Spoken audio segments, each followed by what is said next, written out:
What's good, people? This is Sim, football critic, and we're taking a look at a play here, NCAA 14 demo, and we're going to run it here in regular speed, and then I'll run it a few times in slow motion, just so we can talk about the play a little bit. But before we do that, I want to address a couple of things here. There have been guys asking me personally, why don't you put any more videos on the Sim Standard channel, or what has happened to the Sim Standard? And basically, my answer is nothing has happened to the Sim Standard.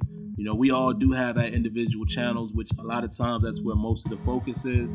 But we've said this before, the direction of this channel as a whole is not going to be a channel where you're going to see videos every week or every month and things of that nature, because frankly, it's not necessary when we have individual channels. The Sim Standard, everyone knows who the Sim Standard is now. Everyone knows who's affiliated with the Sim Standard. So the Sim Standard is always represented. On each one of my videos, it's in my intro. I represent the Sim Standard. I'm not doing videos just as Sim Football Critic. I'm doing them as the Sim Standard. So it's always being represented, but mainly what you'll see on this channel going forward is we'll do our reviews. Of course, we'll do that. We'll do the breakdowns as far as what's wrong and what's negative in the game once the game's released. And then we'll do things showing you even the sim aspects in the game once they release. That will be on this channel.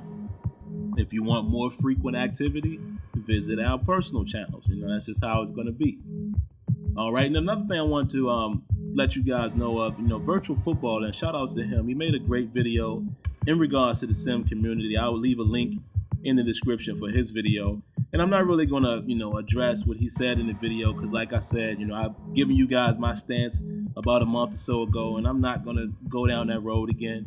But he makes some very good and very valid points. So I think, if you guys want to, go ahead and check it out. And the only thing I will comment on as to what he said was we can all be one whole community.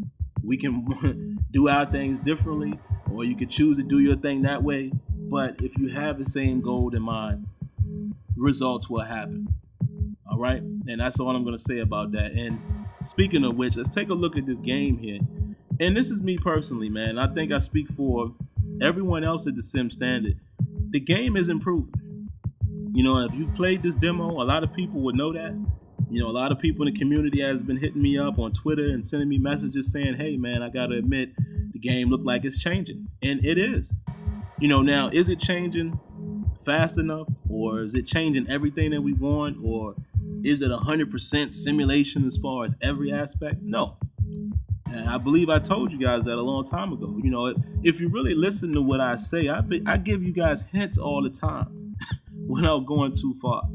I told you that on current gen, there are certain things that we all know of that's not going to change. Because simply put, I don't know if they can do it because I've been told there's limitations. Number two, how much focus are they really going to put in on that current gen when next gen is coming out? Everybody knows that next gen is going to be the focus going forward because eventually this generation will die out. Just like the PS2 did, and just like the Xbox, the regular Xbox did, the first Xbox. Those games are pretty much irrelevant. Same thing is going to happen with the Xbox 360 and the PS3. So, again, at this point, we're at the end of the cycle. New consoles are coming out this year, so it would be kind of crazy to assume that these games would be phenomenal, as far as addressing everything.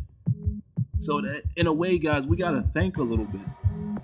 And I'm in agreement with all of you. It's taken entirely too long. It really has. I do feel like this generation has been a wash. We didn't start seeing any minor changes, in my opinion, until Madden 12. Madden 08, that game was going in the right direction, but then it took a huge U-turn.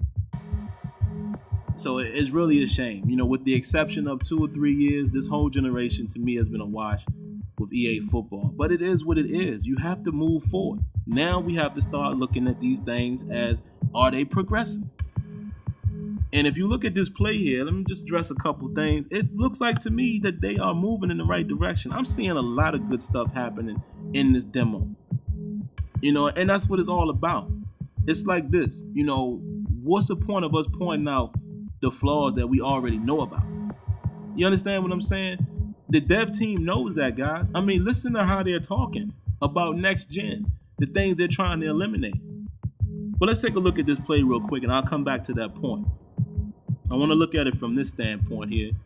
You know, I got it running in slow motion, so it takes a while. Here we go. I want to look at it from this angle, and then, like I said, I'll come back to the point I just made about them knowing. But we're going to take a look at this. You know, the throw looks pretty decent. We know in previous years it looks like the ball jumps out of his hand. I didn't really see that right there in that play, but, you know, of course, once we can get instant replay, we'll be able to break these things down a little better. The receiver's going to catch the ball here. And this is the running back out of the backfield. This guy has a beat on him. And at first I was, you know, I had mixed feelings about this, but it looks like the running back does dip his shoulder and he absorbs the hit. And he doesn't truck him, so that's good. Now, over pursue there with number 3, because I switched to that guy. Number 13 there gets knocked off by number 70. And look at these blocks picked up here. And look at number 91, how he, you know, he runs parallel and he makes the tackle. And some of you guys might say, oh, that's a minor thing, but I didn't see things like this happening before. You know, this game is playing much more smooth than any other EA product that I've played as far as this generation. I think this is better right now at this state. It looks to be a bit better and a bit smoother than Madden 13. That's just my opinion. But to get back to my point, guys, is if you listen to our show, you know, at tspradio.com, you know, the devs, they know. They're telling us, you know, we know you've been complaining about this, complaining about that, and we're addressing those things. You know, we already see what they're trying to do with the True Step and True Motion and all of that. They built a new engine, well, a combination of engines, where they're going to be, you know, sync all their technology with everyone else, you know, FIFA and NHL and all that. We're going to run on the same system. That's a huge thing. You know, they're getting the double team has blocking in and things like that. So my point is, you have to acknowledge the progression. You have to acknowledge that. I mean, if we're all real and being real with ourselves, you have to acknowledge that. And if you don't want to, that's fine. If you still don't like the game or don't like the product, that's fine. Who cares? You know, you have a right to do that. You know, I really want competition to come back. As much as I see EA improving, I really want to see another football company. You know, I would love to see a 2K, a Natural Motion, a 989, somebody. But at the end of the day, man, as you look at these plays here, you know, this is progression, whether you want to admit to it or not. So that's all I'm saying, man. Let's keep it real. Let's keep the pressure on, but we have to acknowledge their progression and keep it real. So stay tuned, guys. More to come here in the future, more to come on my channel. And like always, let me know what you think. All right, people, don't forget, every Tuesday night, 8 p.m. Eastern, the Sim Perspective Radio Show, the show for the Sim Gamer. Give us a call at 347-202-0388.